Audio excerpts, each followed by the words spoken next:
මේ අවුරුද්ද පටන් ගත්ත කාලේ ඉඳන් මේ සංචිතය ඉස්සෙල්ලා තිබුණේ 2025 දී 8.2යි.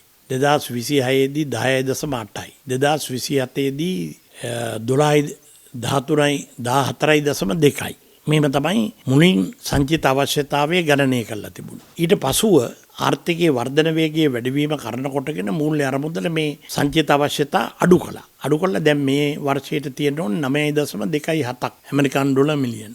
ලබන වර්ෂයට තියෙන්න ඕනේ 12.97ක්. ඒ කියන්නේ 2027 දී රටේ දල ජාත්‍යන්තර සංචිතය ඇමරිකන් ඩොලර් බිලියන 13ක් තියෙන්න ඕනේ. 13ක් තිබුණොත් තමයි මේ බාහිර තත්ත්වයට මොකද අපිට මොනම හේතුවක් නිසාවත් ඩොලර් අච්චු ගන්න බෑ. ඩොලර් අච්චු ගන්න පුළුවන් ඇමරිකා එක්සත් ජනපදයට පමණයි. දෙකට අපි වෙන භාණ්ඩයක් හා සේවාවක් ගෙන්නනවා වගේ LC එකක් නිකුත් කළා. ඒ කියන්නේ ණයවර ලිපියක් නිකුත් කළා. කාර් ගේන්න පුළුවන්, තෙල් ගේන්න පුළුවන්, කන බොන දේවල් ගේන්න පුළුවන්, පෝර ගේන්න පුළුවන්, රසායනික ද්‍රව්‍ය ගේන්න පුළුවන්. ණයවර ලිපියක් නිකුත් කළා ඩොලර් කොහෙන්වත් ගේන්න බෑ. එතකොට ඩොලර් ගේන්නත් බැරි නම් ඩොලර් ගන්න වෙන්නේ ඒ රටට සවරින් බොන්ඩ් එකක් හරි වෙන ණයක් විදියට ගන්න පුළුවන්. එහෙම නැත්නම් ඍජු විදේශ ආයෝජනයක් විදියට ලබා ගන්න පුළුවන්.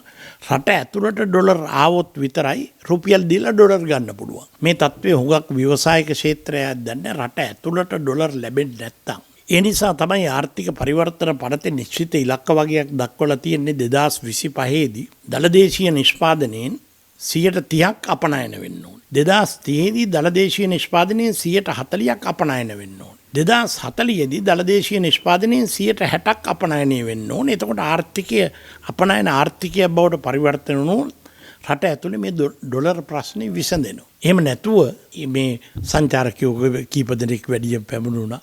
එහෙම නැත්නම් මැද පෙරදිග ඇතුළු රටවල ශ්‍රී ලාංකිකයන්ගේ ආමුඛ පේෂණ ඉහළ ගියා වගේ සරල වින්දනයක් ලැබමින් හිටියොත් ගැඹුරු ආර්ථික අර්බුදයට උත්තරයක් ලැබෙන්නේ නැහැ.